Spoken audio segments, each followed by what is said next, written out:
Hey, it's Keith from Outlaw Speed Shop, and this week is a 70s Street Machine Challenge put forth on the Custom Diecast Renegades and Hoodlums group, which is an offshoot from my Facebook page. And I am tackling a Hot Wheels 1969 Charger. As always, if you like what you see, make sure to subscribe and then ring that bell to get notified of all future videos.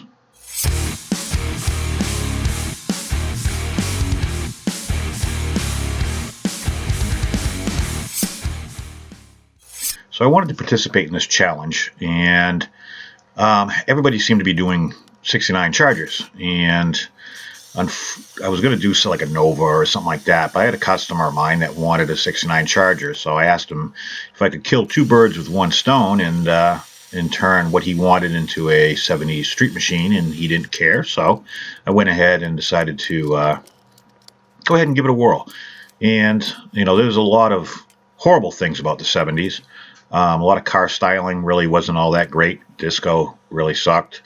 The clothes were atrocious. And it was just a lot of things. I mean, aside from drugs and free sex and Black Sabbath and Led Zeppelin, everything kind of was bleh.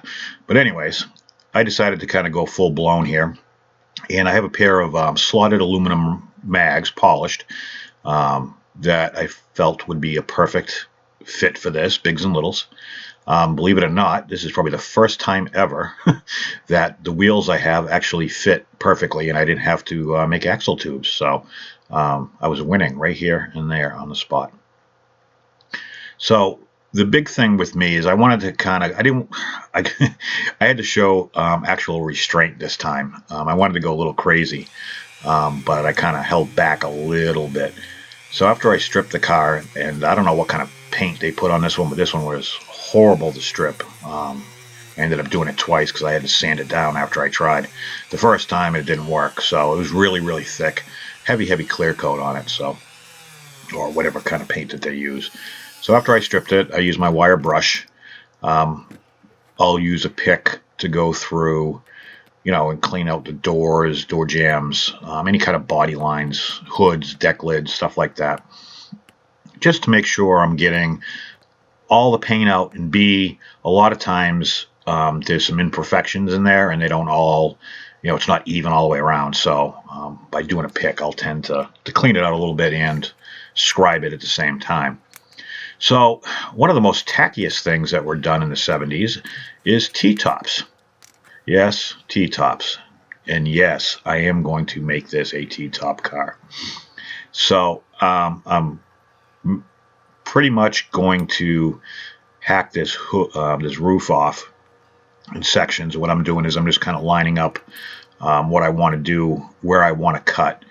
And I'll make some lines and scribe those out. I'll take some measurements, which is something I very rarely do. I usually do everything by eye. I had the ruler out for a straight line, so I figured, what the hell, I might as well measure it. And T-tops were something. I mean, certain cars, they're cool. Camaros, Firebirds, okay, just those cars, I guess. Other than that, maybe an occasional Mustang. We're talking 70s, so it would have been the Mustang 2s, which were complete dogs to begin with, but the Cobras were kind of cool. But the T-tops tended to, they were all done aftermarket, sometimes from the factory to a sunroof / T-top place. I forget the name. Somebody will add it in the comments down below. But there was a place that did all 90% of them. I don't think it was Fisher, but I don't remember. But anyways, I digress. The problem with T-tops is a lot of cars, especially like the Camaros or any kind of subframe car, if you weren't careful, those things would, the body would start to sag because all the reinforcements in the roof, and then they'd leak, and you'd have water on your seat, and it was just a mess. So anyways, so I cut it out with my jeweler saw. I kind of spared you the pain of watching me slowly do that. And then I want to add T-tops on the glass, so I have to put that in and kind of trim that out a little bit. I could have just cut it in half and used two pieces, but I just thought it would be nice to have, when you're looking at T-tops, you'd see the headliner, and then the channel that the T-tops would sit in. So having it super thin looked kind of silly to me. So I figured the added depth of having the windshield done would be perfect. That's about as crazy as I went, aside from some paint. I've been kind of going back and forth. I've been trying to step up my paint game. I've been having some issues, and it's really beginning to piss me off because it's the one thing I like the most, and it seems to be the one thing I struggle with the most. But obviously, you got to clean out as much as you can for the horrible casting lines that come straight from Hot Wheels. They had some on the roof. There's one I could not get rid of because it was too close to the gas cap, and I couldn't get deep enough without taking off the gas cap, which kind of pissed me off. But down in the back rear quarter, underneath the sail panel, but I had got the passenger side, but I couldn't get the driver's side, which, like I said, was kind of irritating. But certain cars have, they're just known for having certain casting lines, and you just got to deal with it. So I primed it with Tamiya gray, which is a very fine gray. And I get the splash paint, which I absolutely love. And I'm using this ash metallic gold. Okay, now I put it over the gray and gave it kind of this mustard baby shit yellow color. And I love it. It screams 70s. So I was going to kind of leave that. I thought about putting some tacky stripes or something stupid, but I decided I do take it a little further, but I kind of left it at that color.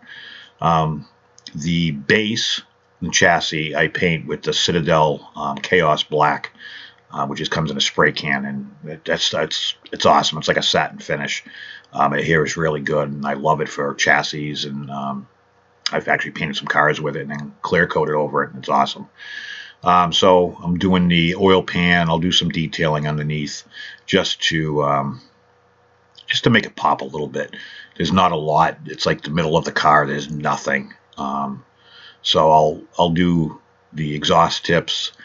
I'll paint the differential and stuff like that with an aluminum color, and then I'll dry brush some aluminum over everything else and kind of bring out some of the highlights as well.